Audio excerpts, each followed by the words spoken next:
In this video, we're looking at safety as the foundation for growth. Growth cannot occur in a state of threat. If your nervous system is braced for danger, learning, intimacy, and creativity are all shut down.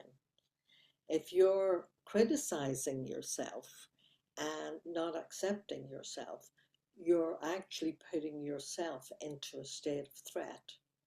And I just want to tell you that emotional safety is not an indulgence, it's biology.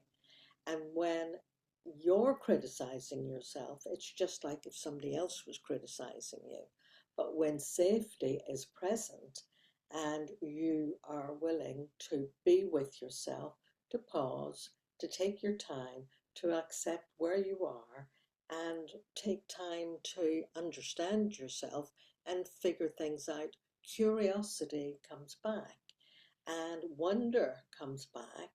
And when safety is absent, survival takes over and you're back into survival mode again. So healing begins not with insight, but with regulation and containment.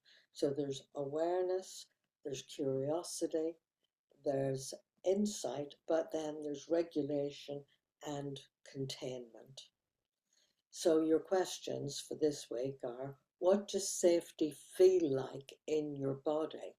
You'll notice that when you start to feel safe, your body feels, oh, you can drop your shoulders, you can heave a sigh, and you feel more at ease and at peace with yourself.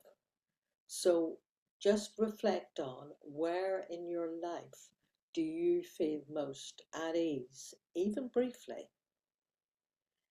And third question, what small changes could increase your sense of safety day to day? So what small changes could increase your sense of safety day to day?